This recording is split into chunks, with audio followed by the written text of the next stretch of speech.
Bonjour à tous, bienvenue sur cette nouvelle capsule sur le alcaline ionisé. J'espère que vous allez bien. On va aujourd'hui reparler de l'harmonisation des ondes. Vous savez, ce qui aujourd'hui nous impacte tous, ce sont les champs électromagnétiques.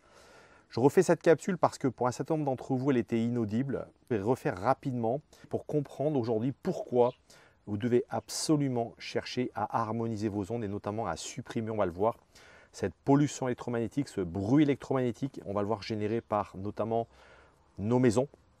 Alors vous le savez, cette chaîne ne fait aucune allégation médicale, je ne suis pas médecin, je suis là simplement pour vous permettre de réfléchir à pouvoir trouver des solutions pour mieux vous hydrater, mais également pour peut-être mieux harmoniser l'ensemble de votre maison face aux champs électromagnétiques. En deuxième lieu, je produis 2 capsules par semaine, une le mercredi et le dimanche. Et vous avez la possibilité sur la page d'accueil de ma chaîne YouTube de prendre rendez-vous avec moi si vous souhaitez avoir des compléments d'information. Démarrons tout de suite cette capsule donc sur comment harmoniser donc notre maison grâce à un harmoniseur d'ondes. En fin de compte, on va donc voir 4 points très importants pour bien comprendre le sujet dont je vais vous parler aujourd'hui. Le premier point, c'est ce qu'on appelle bien sûr les champs électromagnétiques. Alors ce qu'il faut comprendre là-dedans, c'est que notamment nous sommes des êtres connectés via l'électromagnétisme de la Terre. Sachez qu'il existe bien sûr dans notre Terre des lois qui gouvernent bien sûr toute la matière et tout, notamment les hommes et les animaux ainsi que les plantes. Et c'est lié bien sûr à l'électromagnétisme. Par exemple, sachez, je mettrai d'ailleurs le lien ici, j'ai fait une capsule il y a quelques mois sur ce qu'on appelle les ions négatifs à la Terre. Sachez que lorsque vous vous connectez pieds nus dans un champ d'herbe, eh bien, vous bénéficiez d'une certaine forme d'énergie, d'électrons qui vont être là pour justement faire en sorte que vous ayez une meilleure, par exemple, fluidité sanguine. Donc on sait qu'aujourd'hui, il existe de l'électromagnétisme naturel. Il a même été révélé que, en fin de compte, ces champs magnétiques étaient véritablement régulés l'harmonie et la vie terrestre. Et en fin de compte, il y a même quelqu'un qui s'appelle Wilfried Otto Schumann qui a véritablement découvert que la Terre avait une pulsation. Vous voyez, comme votre cœur bat dans votre poitrine, et bien notre planète a une pulsation. Et il se trouve qu'elle est de 7,83 Hz. Alors qu'est-ce que c'est que les Hertz? Donc c'est ce qui mesure les champs électromagnétiques. Et en fin de compte, les Hertz qui permettent de mesurer un nombre de cycles par seconde. Donc voilà déjà un premier élément très important. Et qu'on a découvert également que on avait également des ondes cérébrales qui avaient un certain nombre de fréquences. Et on a par exemple découvert que la fréquence à la fois θ qui est entre 4 et 7 Hz, mais également la fréquence alpha entre 7,5 et 12 Hz sont des fréquences spécifiques par lesquelles, par exemple, on peut avoir une certaine forme de relaxation, de méditation. Donc on sait aujourd'hui que les fréquences, vous voyez, influent bien sûr notre façon d'être. On peut méditer, mais également notre santé, puisqu'on va le voir que nos organes également sont très impactés par ces fréquences. Mais ce qui aujourd'hui pose problème, c'est notamment la nature de notre environnement, puisque vous savez que depuis maintenant l'ère industrielle, on a commencé à développer l'électricité. Et en développant l'électricité avec le développement industriel et moderne, eh bien, en créant des appareils, des moteurs, des circuits imprimés par exemple, eh bien, on a commencé également à découvrir qu'il y avait une autre forme d'électromagnétisme qui est un électromagnétisme qui n'est pas naturel, fabriqué par les hommes. Et c'est celui-ci dont on va parler aujourd'hui. Et je vais vous mettre, vous voyez ici, de gauche à droite finalement, à quoi ressemble le champ électromagnétique de manière très synthétique et très rapide, pour bien que vous compreniez que nous sommes véritablement aujourd'hui littéralement bombardés dans un champ électromagnétique très important. Mais on va le voir que plus spécifiquement, il y a une zone de ce champ magnétique qui nous intéresse. Alors simplement, je vais vous mettre ici un graphique. Si on va de gauche à droite sur ce schéma, vous voyez, on va aller de 1 Hz, donc qui est la plus petite unité donc en termes de calcul de ce champ électromagnétique. Et on va monter jusqu'à 10 puissance 24, ce qui est colossal, où on va trouver donc les rayons gamma et au-delà. Et là, ce qu'il faut tout de suite comprendre, c'est que ce sont des... Vous le voyez au départ, on a donc des ondes longues et aplaties pour aller sur des ondes très courtes et très denses. Ce qui veut dire que plus on va monter dans le champ électromagnétique, plus on va avoir un effet ionisant qui va brûler. Et ce qui est très important de comprendre, c'est qu'aujourd'hui, on va nous s'intéresser aux spectres qui sont les ondes de radiofréquence, puisqu'on va le voir, c'est ici que finalement, l'activité humaine va se concentrer, en tout cas dans notre quotidien. Que de gauche à droite, on va donc monter dans ces gammes d'ondes et que ces ondes, finalement, eh bien, elles vont être... Les basses fréquences vont être non impactantes, donc c'est celle effectivement, vous voyez, qui aujourd'hui génère la vie, notamment, on a vu notamment la fréquence de Schumann, la fréquence de notre cerveau. Donc ce sont des ondes naturelles qui existent à l'état naturel, générées notamment par les champs magnétiques terrestres. Mais là, on va le voir maintenant, il existe dans ce champ électromagnétique beaucoup plus important un certain nombre de technologies qui, elles, sont vraiment propageuses d'un très grand nombre d'ondes. Il faut savoir que de gauche à droite, on va trouver donc les basses fréquences avec les réseaux électriques jusqu'à environ 300 kHz. On va ensuite avoir la radiofréquence, donc les ondes basses, moyennes et hautes fréquences. Je ne vais pas rentrer dans le détail, mais sachez que c'est là que se situe finalement la plage la plus importante qui permet notamment à toute la technologie sans fil de fonctionner, que ce soit les téléphones, les DECT, ces fameux téléphones sans fil, toute la technologie du Wi-Fi, du Bluetooth, la technologie également même par satellite. Donc en fin de compte, savoir qu'ici on est dans des gammes de 30 MHz à 1 GHz. Donc c'est là qu'on va voir que se situe globalement un grand nombre de dispositifs que vous utilisez vous comme moi tous les jours. Ensuite, on va trouver donc les infrarouges. Et là, écoutez bien, on est à 300 GHz. Je vous rappelle qu'on a démarré à 1 MHz. Là, on est à 300 GHz. Ensuite, on va trouver les ultraviolets qui vont jusqu'à 300 000 GHz. Donc, vous voyez qu'on est vraiment dans des très hautes fréquences. Et ensuite, on va arriver dans les rayons gamma. Donc, tout ce qui est la radiothérapie, les accélérateurs de particules, on est à 30 millions de GHz. Donc, ce qu'il faut simplement comprendre, vous voyez, c'est qu'on est dans des gammes de fréquences qui sont extrêmement larges. Et on vient de le voir, à partir donc, de cette gamme d'UV, nous sommes dans ce qu'on appelle des rayonnements ionisants, donc qui vont brûler votre peau. Alors maintenant, deuxième clé très importante, finalement, c'est notre quotidien avec ces champs électromagnétiques et comment notamment ces ondes invisibles et nocives, finalement, elles impactent notre quotidien. Alors, premier élément, il faut savoir qu'aujourd'hui, en 30 ans, eh bien, on a une augmentation de ces appareils à la fois en nombre, mais surtout en temps d'exposition. C'est-à-dire qu'aujourd'hui, vous le savez comme moi, on a de plus en plus l'habitude avec notamment, vous voyez, nos téléphones portables qu'on a toute la journée, sur lesquels on est très souvent connecté aux réseaux sociaux, à notre famille, à nos amis. Eh bien, on s'est rendu compte que finalement, en fin de compte, vous l'avez vu comme moi, depuis maintenant plus de 30 ans, on a vu apparaître des choses qu'on ne connaissait pas, comme par exemple les LED, vous savez, ces nouvelles ampoules qu'on utilise dans les maisons, qui sont effectivement très jolies à l'œil. Les plaques à induction qui ont remplacé nos vieilles gazinières. La technologie sans fil, j'ai vu tout à l'heure, donc les DECT, donc tous ces téléphones sans fil dans nos maisons. Évidemment, les téléphones mobiles, les tablettes, les objets connectés, les oreillettes qu'on met donc pour simplement avoir du téléphone sans fil, les casques à réalité virtuelle, très utilisés par les enfants, les maisons connectées, la domotique, vous savez, tout ce qui aujourd'hui fait qu'aujourd'hui on peut avoir une maison directement connectée avec son téléphone pour simplement gérer la climatisation, l'ouverture des portes, la fermeture des volets roulants.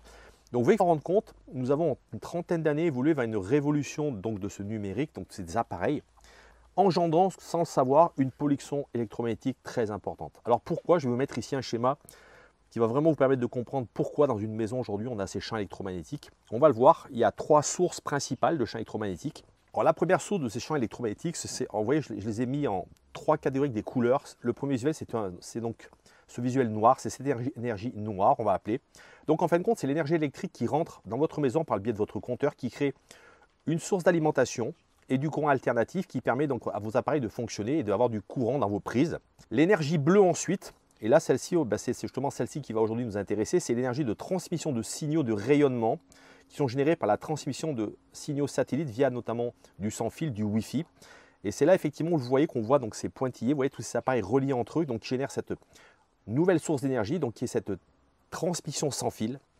Et finalement, la troisième source d'énergie qui est l'énergie rouge, donc potentiellement dangereuse justement, c'est le sous-produit de ces deux premières qui crée donc cette pollution électromagnétique, ce bruit électromagnétique, puisqu'il est aujourd'hui qualifié de bruit électromagnétique, qui pose problème parce que vous le voyez, lorsqu'on voit, vous voyez, c'est cette zone rouge avec des points noirs, et bien c'est cette zone justement qui est créée par justement ces champs électromagnétiques. Et malheureusement, nous sommes absolument conscients qu'ils existent parce que ce sont des champs malheureusement qui sont invisibles, inodores, qu'on ne sent pas, mais qui aujourd'hui malheureusement pour certaines personnes aujourd'hui posent problème puisqu'on a aujourd'hui, vous savez, des gens qui sont qualifiés de électrosensibles. Alors que dit la science sur justement les champs électromagnétiques et leur toxicité potentielle? Eh bien, je vous invite à voir ces 3 visuels, vous allez comprendre tout de suite de quoi je parle. Vous avez sans doute été passer des radios dans un hôpital ou une clinique et vous avez sans doute vu qu'auprès de ces appareils, eh bien, il y a des pictogrammes qui nous indiquent que simplement les rayons X, sachez-le, ce sont des rayons ionisants, donc potentiellement dangereux. Donc vous verrez que si vous faites une radio, regardez bien, l'opérateur va forcément prendre des mesures pour se protéger et vous protéger également de ces ondes. On sait qu'aujourd'hui, ce sont des ondes ionisantes, donc qui potentiellement, si vous êtes exposé trop longtemps, vont vous brûler, vont carrément endommager votre ADN. Vous connaissez également les micro-ondes. Regardez bien votre micro-ondes. Je vais vous mettre ici un pictogramme, mais prenez peut-être, si vous avez un micro-ondes dans votre maison, dans votre cuisine, allez regarder, vous verrez qu'au dos, eh bien, vous verrez qu'il y a une inscription. Ces magnétrons, bien on le sait, ils propagent des ondes extrêmement dangereuses. Donc c'est pour cette raison d'ailleurs qu'on met ces pictogrammes sur les micro-ondes. Et la dernière chose que vous êtes peut-être rendu compte comme moi, au fil des années, c'est lorsque vous avez, par exemple, prenez un téléphone trop longtemps à votre oreille, qu'est-ce qui se passe? Eh bien, ça chauffe. Donc on se rend bien compte qu'il y a un effet thermique, donc il y a des effets potentiels qu'on connaît. Et là, simplement, je vais vous mettre ici 4 visuels très intéressants pour étayer mon propos. Le premier, c'est une étude qui date du 31 mai 2011 qui a été réalisée à Lyon par l'OMS et le Centre international de recherche contre le cancer qui mettent en lumière un lien entre les champs électromagnétiques de fréquences potentiellement dangereuses et notamment il a été démontré que ça crée ce qu'on appelle des gliomes, c'est-à-dire malheureusement des tumeurs cancéreuses chez les enfants. Vous voyez, il y a pratiquement maintenant presque 15 ans qui démontrait déjà à l'époque que potentiellement ces appareils posaient problème en termes notamment de santé publique.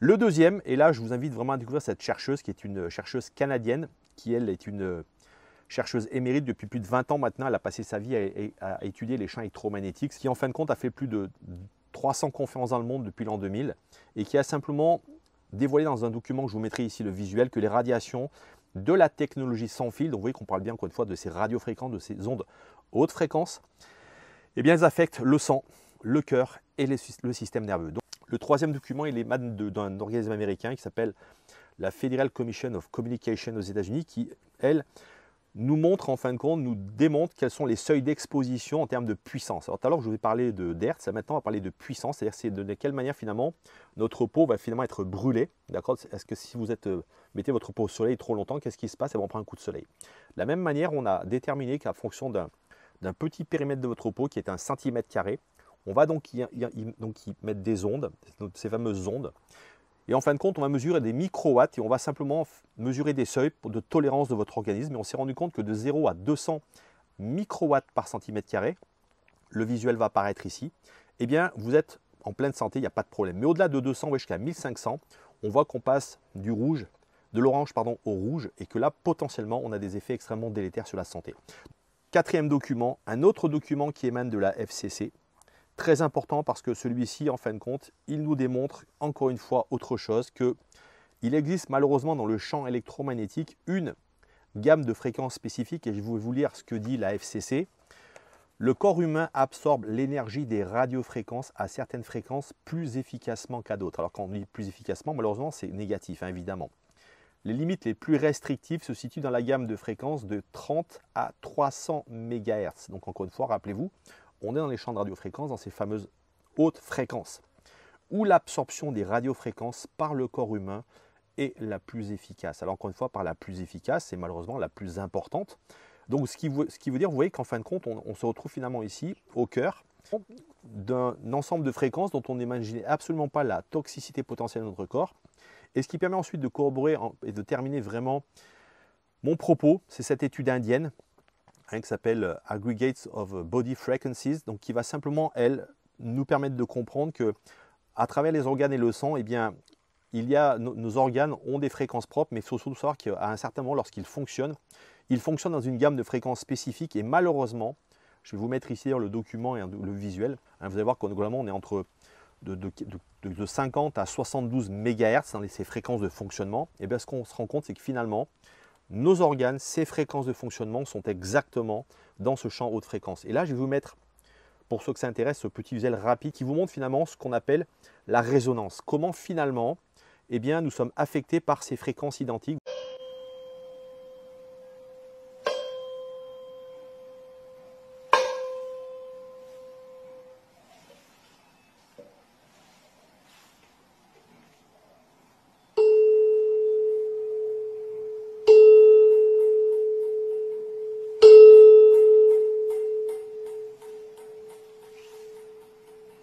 Vous voyez cette boule qui va se mettre finalement à, vous voyez, aller de plus en plus fort. Mais imaginez maintenant ce qui se passe quand nos organes se mettent à être en résonance avec des fréquences identiques et mais se mettent à avoir, vous voyez, cette énergie comme lorsque vous êtes en train de jeter une pierre dans de l'eau. Il y a de plus en plus de ronds concentriques qui vont se créer. Ça crée de l'énergie, ça crée de l'échauffement et ça crée pour certains des maux de tête, des névralgies, des gens qui ont mal aux yeux. Et c'est simplement le reflet que ce qu'on appelle les gens électrosensibles ressentent malheureusement cette propagation des ondes dans leur corps. Alors, bonne nouvelle, vous voyez, on vient de faire finalement, on vient de voir les champs électromagnétiques, notamment ce qui posait problème dans cette gamme de fréquences, notamment ces hautes fréquences. La bonne nouvelle, c'est qu'il existe cette solution. Alors, cette solution, c'est une méthode d'harmonisation des ondes qui permet d'obtenir une atmosphère équilibrée, écoutez bien les mots que je vais prononcer, une atmosphère équilibrée, tout en maintenant les fréquences ambiantes naturelles. C'est-à-dire que cet appareil ne va pas empêcher notamment les signaux de vos téléphones de fonctionner, ni votre télé, ni votre téléphone de fonctionner, mais il va simplement utiliser des fréquences harmoniques pour supprimer efficacement, écoutez bien, les mots sont très importants, les rayonnements électromagnétiques ciblés entre 3 MHz et 1000 MHz, soit 1 GHz. Pour le dire autrement, cette technologie, elle va rompre le passage de fréquences spécifiques, donc entre 3 MHz et 1000 MHz, réduisant ainsi le bruit électromagnétique élevé dans cette zone de couverture. Vous avez bien entendu, le bruit électromagnétique, il est très élevé dans cette zone de couverture. Donc on est d'accord qu'aujourd'hui, qu'est-ce qui pose problème? C'est finalement notre environnement. On l'a vu tout à l'heure, dans une maison, on a beaucoup d'appareils, qu'on soit au travail, qu'on soit en train de jouer avec nos enfants via les nouvelles technologies, qu'on soit même en vacances, dans des endroits où il y a des box, eh bien nous sommes de toute façon, avec nos outils de travail, nos outils finalement qui nous servent tous les jours, finalement exposés sans le savoir à finalement ces champs électromagnétiques extrêmement négatifs. Cette solution, elle a été élaborée en Malaisie en 2010, issue finalement de la recherche d'ingénieurs de chez Panasonic, donc une société japonaise, qui avait simplement découvert pour un d'entre eux notamment qu'il avait notre névralgie dans le cou récurrente, et que cette névralgie était due justement à cette pollution électromagnétique liée à nos appareillages, puisque ce sont des gens qui travaillaient dans une section acoustique de chez Panasonic. Alors, cette technologie a bien sûr été brevetée. Je vais vous mettre ici d'ailleurs le visuel de ces brevets. Le document que vous voyez est un document qui est issu de l'université Saints de Malaisie, qui d'ailleurs est un établissement d'enseignement supérieur reconnu comme entité de classe mondiale. Donc, les deux brevets, le premier brevet fait en 2010, et bien simplement acte le fait que cet appareil est bien en capacité de supprimer donc les ondes haute fréquence dont on a parlé tout à l'heure, dans le spectre dont j'ai parlé tout à l'heure. Et la deuxième étude qui elle est très importante, parce qu'elle date de 2020, elle date donc d'il y a 4 ans. C'est une étude faite par un ophtalmologiste donc de Taïwan qui a simplement pris donc un échantillon de population de gens jeunes et moins jeunes et qui a simplement réalisé des échographies, vous voyez, au niveau de la microcirculation sanguine et qui a démontré que grâce à cet appareil, eh bien, on améliorait la microcirculation sanguine. On a également réalisé des tests sanguins pour démontrer également que cet appareil est en capacité de pouvoir également mieux faire circuler vos globules rouges dans notre sang qui, vous le savez, transportent de l'oxygène mais également évacuent nos déchets. Donc il est extrêmement important d'avoir un sang extrêmement fluide. Donc vous voyez qu'aujourd'hui, nous avons véritablement de très fortes publications, en tout cas qui nous démontrent qu'aujourd'hui cet appareil fonctionne et qu'en tout cas, il fait le job pour simplement vous protéger, vous et votre famille dans votre maison. Donc sachez qu'encore une fois, il s'agit véritablement d'un appareil de très haute qualité qui a été développé en 2010 et qui a été racheté donc tout récemment par la société Energy, qui est une société donc, qui fabrique au Japon, à Osaka, des ioniseurs d'eau donc de classe médicale et qui a choisi d'incorporer à son catalogue cette nouvelle technologie, estimant qu'il fallait absolument lutter contre cette forme de pollution, mais qui est une pollution des ondes et qui contribue malheureusement souvent à peut-être influencer négativement notre santé. Pourquoi vous devez absolument acquérir cette solution? Eh bien c'est très simple, on vient de le voir.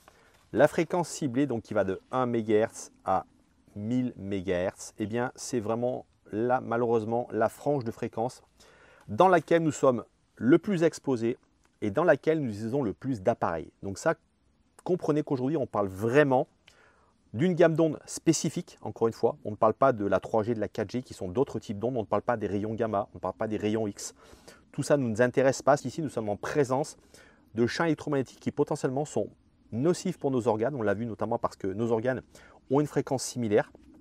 Donc il y a une nécessité absolue de vous protéger, de protéger votre famille, les enfants notamment qui, vous savez, aujourd'hui sont très friands de toute cette nouvelle technologie, qui y sont exposés de manière souvent récurrente, permanente et prolongée. Et ça, c'est quelque chose qu'il faut absolument aujourd'hui bien réduire, parce qu'on le sait aujourd'hui, les enfants sont véritablement, malheureusement, beaucoup plus exposés que nous aux ondes électromagnétiques, simplement parce que leur métabolisme étant en croissance, notamment leur colonne vertébrale, leur cerveau, bien on le sait, malheureusement, les études démontrent que par exemple, un enfant va potentiellement sur un téléphone être beaucoup plus impacté, notamment au niveau de notre tête, puisque je sais que les téléphones étant proches de notre tête, eh bien on a le cerveau, on a notamment dans les oreilles l'oreille interne qui est affectée. Donc tout ça fait qu'aujourd'hui, ça doit vraiment nous amener à comprendre qu'aujourd'hui, ce type de dispositif est réellement très important si on veut vraiment préserver sa santé et celle de sa famille. Ici, vous voyez, vous avez un appareil qui est portatif, qu'on va pouvoir mettre bien évidemment dans une chambre, pour vos enfants évidemment, pour les gens qui ont des enfants qui ont des salles de jeu, ou vos enfants qui sont en permanence sur des tablettes en train de jouer, sur un ordinateur. Alors comment fonctionne cet appareil de manière extrêmement simple? Vous le voyez, c'est un boîtier sur lequel, vous voyez, on a un petit port USB ici, donc avec cette prise que je vais vous montrer ici. Donc vous voyez, il suffit juste de connecter ce connecteur ici. Alors bien sûr, avec un adaptateur sur une prise ou sur ici, vous voyez, une batterie externe avec un ampérage spécifique tout à l'heure. Donc cet appareil harmonise les ondes dans votre maison.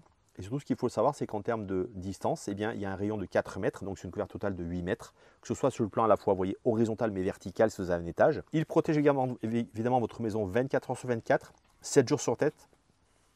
Il est garanti 1 an. On sait aujourd'hui, sur le plan fonctionnel, ça fait plus de 10 ans que ça n'a pas été élaboré. On a simplement estimé à l'heure d'aujourd'hui qu'il avait une durée de vie de 5 ans. J'espère que cette capsule, cette explication succincte vous a vraiment permis d'avoir envie, comme moi, d'acquérir cette solution. Pour vous, pour votre famille, pour les gens que vous aimez, parce qu'encore une fois, vous le savez aujourd'hui, nous sommes dans un environnement extrêmement compliqué sur le plan santé, que ce soit notre alimentation, ce que l'on boit, l'air qu'on respire, mais vous voyez également ces ondes électromagnétiques que l'on ne sent pas, qui n'ont pas d'odeur. Alors, si vous souhaitez acquérir cette solution, vous avez bien sûr, je vais vous remettre ici le lien de page d'accueil de ma chaîne YouTube pour ceux qui souhaitent prendre rendez-vous avec moi pour peut-être une explication un petit peu plus complète de l'appareil. Je vous dis à très bientôt.